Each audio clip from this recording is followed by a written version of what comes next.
નમસ્તે ગુજરાત. છેલ્લા 2 દિવસથી ઘણા મિત્રોની એવી કમેન્ટ હતી કે રેશન કાર્ડમાં મફત સિલાઈ યોજના અંતર્ગત તમે કંઈ પણ માહિતી આપો. જેમાં મિત્રો આજે આપણે એ તમામ કમેન્ટને ધ્યાને રાખી અને આપણે કીધું હતું કે 1-2 દિવસમાં રેશન કાર્ડને લગતા તમામ પ્રશ્નોનો સોલ્યુશન તમને મળશે. એમાં ખાસ કરીને આજે આપણે મફત સિલાઈ મશીન યોજના અંતર્ગત છે એ આપણે જાણકારી માહિતી મેળવશું. એમાં છે મિત્રો એવું છે કે મફત સિલાઈ મશીન યોજના છે એ 2 પ્રકારના ફોર્મ તમે ભરી શકશો. કયું ફોર્મ તમારે ભરવું જેથી કરી તમને મફત સિલાઈ મશીન યોજનામાં તાત્કાલિક છે એ સહાય મળે, તો એના માટેનો આ વિડીયો છે. અંત સુધી માહિતી મેળવતા રહેજો જેથી કરી તમને ખાસ કરીને તમામ અપડેટ તમામ માહિતી છે તમને મળી જાય. તો મિત્રો વિડીયોને છેલ્લે સુધી જોતા રહેજો. અને જે પણ મિત્રો નવા છે અમારી આ યુટ્યુબ ચેનલ પર એમને ખાસ વિનંતી છે, ચેનલને હજુ સુધી પણ સબસ્ક્રાઈબ નથી કરી તો અત્યારે સબસ્ક્રાઈબ કરી લો જેથી કરી આવી તમામ માહિતીની યોજનાઓ જે છે એ તમને મળી જાય. તો હવે મિત્રો માહિતીની શરૂઆત કરીએ તો એ પહેલાં રેશન કાર્ડ ધારકો માટે ખાસ કરીને આ એક મફત સિલાઈ યોજના મશીન છે એમાં 21,500 રૂપિયાની સહાય છે એ મળે છે સરકાર દ્વારા, કેન્દ્ર સરકાર દ્વારા અને રાજ્ય સરકાર એમ બંને દ્વારા છે એ ભેગા મળી અને 21,500 રૂપિયા સુધીની સહાય તમને આપવામાં આવે છે. તમારે સિલાઈ મશીન લેવું હોય તો એ મફત મળશે. એ ઉપરાંત 21,500 રૂપિયાની સહાય તો તમને મળવાની જ છે. તો હવે દરેક મહિલાઓને સિલાઈ મશીન મળશે. એમાં કયા કયા ડોક્યુમેન્ટ જોશે, અરજી કઈ રીતના કરવાની રહેશે, તમામ અંગેની માહિતી આપણે જોશું. હવે મિત્રો મફત સિલાઈ મશીન યોજના 2024 માટેની જે યોજના છે એ અંગે ખાસ કરીને ગુજરાત સરકારની યોજના હેઠળ મફત સિલાઈ મશીન મળે છે. જેમાં ગુજરાત સરકારની માનવ કલ્યાણ યોજના 2023-24 આ જે વર્ષ હોય છે એ વર્ષ અંતર્ગત કુલ 27 પ્રકારની સાધન સહાય વિનામૂલ્યે આપવામાં આવે છે. જેમાં બ્યુટી પાર્લર કિટ સહાય, પ્રેશર કુકર સહાય, મસાલા મિલ મશીન સહાય, મોબાઈલ રિપેરિંગ કિટ સહાય, હેર કટિંગ કિટ સહાય, ઘરઘંટી સહાય અને પેપર કપ ડિશ બનાવવા માટેના મશીન સહાય વગેરે ચલાવવામાં આવે છે. ત્યારે આજે આપણે મફત સિલાઈ મશીન સહાય અંગે છે એ માહિતી મેળવશું.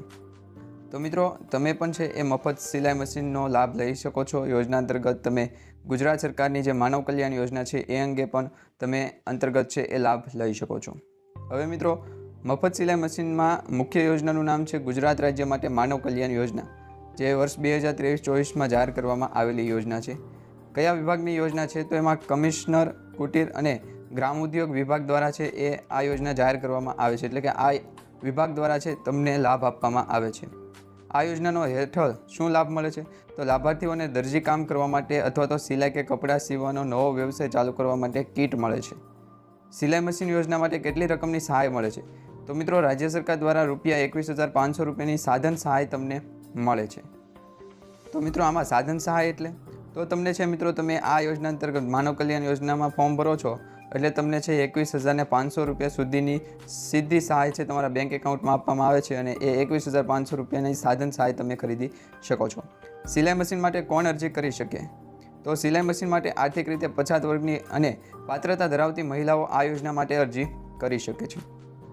હવે મિત્રો મફત સિલાઈ યોજના છે એમાં મળવાપાત્ર સહાય તો કે દરજી માટે સિલાઈ મશીન મળે છે અને અરજીની પ્રક્રિયા ઓનલાઈન અરજીની પ્રક્રિયા રહેવાની છે. હવે તમારે ફોર્મ કઈ જગ્યાએ ભરવું એ અંગે પણ માહિતી મેળવેલ. તો મિત્રો મફત સિલાઈ યોજના છે એ માટે જરૂરી ડોક્યુમેન્ટ કયા હવે તમે ફોર્મ તો કદાચ ભરી દેતા હો પરંતુ એ માટે તમારે ડોક્યુમેન્ટ કયા જોશે તો એમાં ખાસ કરી માનવ કલ્યાણ યોજના હેઠળ જુદા જુદા સાધનો વિનામૂલ્યે આપવામાં આવે છે. આ યોજનાનો લાભ લેવા માટે કુટીર અને ગ્રામ્ય ઉદ્યોગની કચેરી દ્વારા અગાઉથી ડોક્યુમેન્ટ નક્કી કરેલા છે. જે ઓનલાઈન અરજી કરતી વખતે પણ ડોક્યુમેન્ટ અપલોડ કરવાના રહેશે. જે ડોક્યુમેન્ટ છે એમાં લાભાર્થીએ સીવનના તાલીમ મેળવી હોય તો એ અંગેનું પ્રમાણપત્ર, એટલે કે તમે જો સીવન અંગે તાલીમ મેળવી હોય તો એનું પ્રમાણપત્ર હોય તો એ તમારે જોડવાનું રહેશે. સીવનની તાલીમ મેળવેલ હોય તો અનુભવ અંગેનું પણ પ્રમાણપત્ર છે એ તમે હોય તો જોડી દેજો. લાભાર્થીનું રેશન કાર્ડ, અરજદારનો ઉંમર અંગેનો પુરાવો, એટલે કે તમારી ઉંમર કેટલી છે એ અંગેનો પુરાવો. ત્યારબાદ વિધવા સહાય મશીન યોજનામાં છે એ માંગવામાં આવતા વિવિધ વિધવા હોવા અંગેના પ્રમાણપત્ર હોય તો લાભાર્થીઓને પ્રાથમિકતા આપવામાં આવવાની શક્યતાઓ વધારે રહેલી છે. જે પણ મહિલા વિધવા હોય તો વિધવા સહાય યોજના અંતર્ગત પણ તમે છે વિધવાનું ફોર્મ ભરેલું હોય તો એ અંગેનું તમારી પાસે પ્રમાણપત્ર હોય તો એ પણ તમે જોડી દો તો પ્રાથમિકતા વધી જાય. લાભાર્થીની જે જાતિ હોય તે અંગેનો દાખલો, સરકાર દ્વારા માન્ય કરેલ અધિકારીનો દાખલો તમારે આપવાનો રહેશે, એટલે કે તમારા જાતિનો દાખલો આપવાનો રહેશે. ગ્રામ્ય વિસ્તારનો BPL સ્કોર સાથેનો દાખલો, શહેરી વિસ્તાર માટે સુવર્ણ કાર્ડની નકલ. જો ગ્રામ્ય વિસ્તારમાં રહેતા હોય તો BPL અંગેનો સ્કોર હોય એટલે કે BPLનો દાખલો હોય એ પણ આપી શકો. શહેરી વિસ્તારમાં રહેતા હોય તો સુવર્ણ કાર્ડની નકલ પણ આપી શકો. આવક અંગેનો દાખલો આપવાનો છે, દરજી કામ ધંધાના અનુભવનો દાખલો આપવાનો છે, ચૂંટણી કાર્ડની નકલ આપવાની છે અને આધાર કાર્ડની નકલ આપવાની રહેશે. તો મિત્રો હવે કેવી રીતના ઓનલાઈન અરજી કરવી એ અંગે પણ માહિતી મેળવી લઈએ. મિત્રો, માનવ કલ્યાણ યોજના અને તેના જેવી સ્વરોજગારી લક્ષી યોજનાનો લાભ લેવા માટે ઈ કુટીર પોર્ટલ, જે અહીંયા ઈ કુટીર પોર્ટલ છે લખેલું છે, એ તમે ગૂગલ ઉપર ઓનલાઈન એપ્લિકેશન કરી સર્ચ કરશો એટલે ઈ કુટીર પોર્ટલ પર વિવિધ સાધન સહાય માટે કેવી રીતે જે અરજી કરવી એની સ્ટેપ બાય સ્ટેપ માહિતી આપણે આજે નીચે પ્રમાણે છે એ જોઈ લઈએ. તો સૌપ્રથમ ગૂગલમાં તમારે ઈ કુટીર પોર્ટલ છે એ ટાઈપ કરવાનું રહેશે, જેમાં કમિશનર કુટીર અને ગ્રામ ઉદ્યોગની અધિકૃત વેબસાઇટ ઈ કુટીર પોર્ટલ ખુલશે. હવે આ વેબસાઇટ ઉપર ક્લિક કરતાં હવે તમને માનવ કલ્યાણ યોજના છે એ પહેલી જ દેખાશે. તો મિત્રો, માનવ કલ્યાણ યોજનામાં તમે ક્લિક કરશો એટલે ત્યારબાદ તમારી સામે છે એ જે આઈડી અને પાસવર્ડ તમે બનાવેલું હોય તો એ આઈડી અને પાસવર્ડ દાખલ કરીને તમારે લોગિન કરવાનું રહેશે. લોગિન કર્યા બાદ માનવ કલ્યાણ યોજના નામની અલગ અલગ યોજનાઓ છે, જેમાં યોજનાઓનું ઓનલાઈન ફોર્મ ખુલશે, જેમાં વ્યક્તિગત માહિતીમાં તમામ માહિતી ભરીને સેવ એન્ડ નેક્સ્ટ પર ક્લિક કરી ને તમારે છે એ જે સિલાઈ મશીન માટેની કિટ સહાય છે એ તમારે માટે અરજી થઈ જશે. તો આ અરજી કરવા માટે તમારે છે એ ડોક્યુમેન્ટ કયા કયા દેવાના છે એ અંગે તો આપણે માહિતી મેળવી, પરંતુ જો તમને ઓનલાઈન પ્રોસેસ ન ફાવતી હોય, ફોર્મ કઈ રીતના ભરવું, તો તમે તમારા નજીકના સેન્ટરમાં જઈને પણ જે સેન્ટર હોય છે ઓનલાઈન ફોર્મ ભરતા હોય તેની પાસે જઈને પણ તમે ફોર્મ ભરી શકો છો.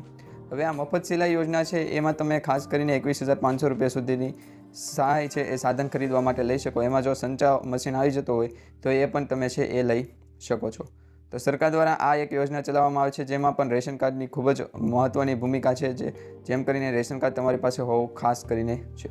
હવે રેશન કાર્ડમાં કેવાયસી કઈ રીતના કરવું, કેવાયસી અંગેના પ્રશ્નો હોય એ અંગે માહિતી આપણે આ યુટ્યુબ ચેનલ થકી મૂકેલી છે, તો દરેક મિત્રોને એ પણ ખાસ વિનંતી છે કે એ માહિતી પણ તમે ચેક કરી લો. તમારી પાસે રેશન કાર્ડ માટેની જાણકારી છે કે જેમાં તમને હવે આ મહિને વન નેશન વન રેશન યોજના અંતર્ગત કેન્દ્ર સરકાર એટલે કે મોદી સરકાર દ્વારા 6 મોટા લાભો મળશે, જેમાં ગુજરાત રાજ્યમાં ભૂપેન્દ્ર પટેલ સરકાર દ્વારા અને કેન્દ્રમાં મોદી સરકાર દ્વારા આ બંને સરકાર દ્વારા છે એ ગુજરાત રાજ્યના રેશન કાર્ડ ધારકોને શું સપ્ટેમ્બર મહિનામાં મળવાનું છે. એમાં ખાસ કરીને રેશન કાર્ડમાં 6 મોટા લાભો છે એ તમને આ મહિને મળશે. તો આ મહિને 6 મોટા લાભો કયા કયા મળશે, તેમજ એપીએલ હોય, બીપીએલ હોય કે અત્યોદય હોય અને એનએફએસએ રેશન કાર્ડ ધારકોમાં જે પણ લોકોનો સમાવેશ થાય છે, જે પણ કાર્ડ ધારકોનો સમાવેશ થાય છે, એ તમામ કાર્ડ ધારકોને આજથી એટલે કે આ મહિને 30 તારીખ સુધી છે એ તમને મફત અનાજ મળશે. તમામ રેશન કાર્ડ ધારકોને આ મફત અનાજનો લાભ પણ મળશે અને એની સાથે 6 મોટા લાભો પણ મળવાના છે. તો એ 6 મોટા લાભ છે એ મફતમાં મળવાના છે કે એના પણ તમારે કાંઈ પૈસા દેવા પડશે, કારણ કે સરકાર દ્વારા તો અત્યારે મફતમાં અનાજ જ આપવામાં આવે છે. તો રેશન કાર્ડમાં 6 મોટા લાભ મળે છે, તો એમાં તમારે કાંઈ પણ પૈસા દેવાના છે કે નહીં એ અંગેની સંપૂર્ણ માહિતી આપણે મેળવશું. તો મિત્રો, વિડીયોને અંત સુધી જોતા રહેજો અને જે પણ મિત્રો નવા છે અમારી આ યુટ્યુબ ચેનલ પર એમને ખાસ વિનંતી, ચેનલને સબસ્ક્રાઈબ ન કરી હોય તો અત્યારે જ નીચે લાલ બટન આપેલું છે, ચેનલને સબસ્ક્રાઈબ કરી લો, જેથી કરી રેશન કાર્ડને લગતી કોઈ પણ જાણકારી હોય સર્વપ્રથમ તમને આ યુટ્યુબ ચેનલ થકી મળી જશે. હવે મિત્રો, રેશન કાર્ડ ધારકોને નવા ફેરફાર લાગુ થવા જઈ રહ્યા છે. એમાં હવે પહેલા નિયમની વાત કરીએ તો સરકાર દ્વારા રેશનને લગતા જૂના નિયમ હવે બંધ કરી દીધા છે. હવે જૂના નિયમ કયા હોઈ શકે? તો મિત્રો, હવેથી રેશન કાર્ડ ધારકો પાછલા મહિનાનું રાશન પણ મેળવી શકે છે. જો મિત્રો તમારે ગયા મહિનાનું રાશન લેવામાં જો મોડું થઈ ગયું હોય અથવા તો તમને ગયા મહિનાનું રાશન અનાજ છે એ ન મળ્યું હોય તો તમે હવે એ બંને મહિનાનું, આ ચાલુ મહિનાનું અને પાછલા મહિનાનું બંને મહિનાનું રાશન એક સાથે લઈ શકો છો. માત્ર જે મહિનો ચાલુ છે તે મહિનાની છેલ્લી તારીખ સુધીમાં તે મહિનાનું રાશન લઈ લેવાનું રહેશે. મહિનો પૂરો થતાં પાછલા મહિનાનું રાશન હવેથી મળતું બંધ થઈ જશે. તો મિત્રો, આ છે એ દર મહિને તમને છે એ બંધ થઈ જાય એવું નથી.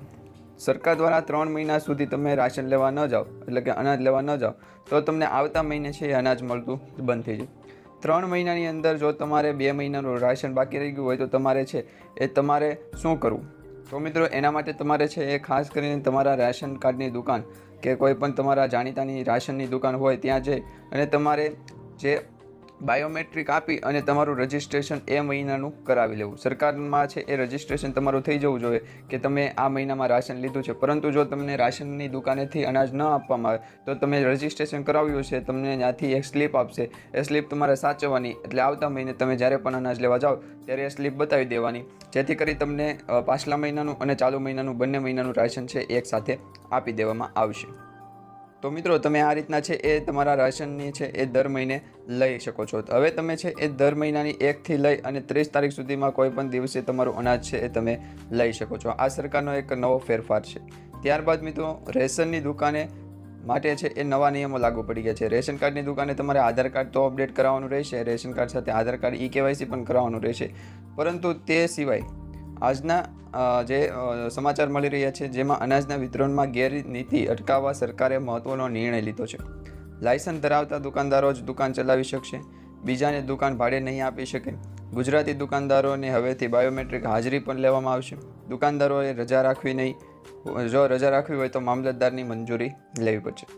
હવે મિત્રો રાશન કાર્ડની દુકાન માટેના આ એક નિયમ છે એ સરકારે સારો બનાવ્યો છે, જેમાં તમારે અનાજનું વિતરણ છે એ કોઈ પણ પાસે લાયસન્સ હોય તો એ લાયસન્સ ભાડે આપી દે છે, જેને કારણે ભ્રષ્ટાચાર છે એ ખૂબ જ વધી રહ્યો છે. એની પાછળનું કારણ છે તમને કાર્ડ દીઠ રેશન કાર્ડ દીઠ 15 કિલો ચોખા મળવાના હોય તો એની જગ્યાએ 10 કિલો જ આપે, 10 કિલો ઘઉં મળવાના હોય તો એની જગ્યાએ 7.5 કિલો જ આપે. આ એક પ્રકારનો ભ્રષ્ટાચાર હતો. પરંતુ સરકાર દ્વારા હવે જે લાયસન્સ ધરાવનાર વ્યક્તિ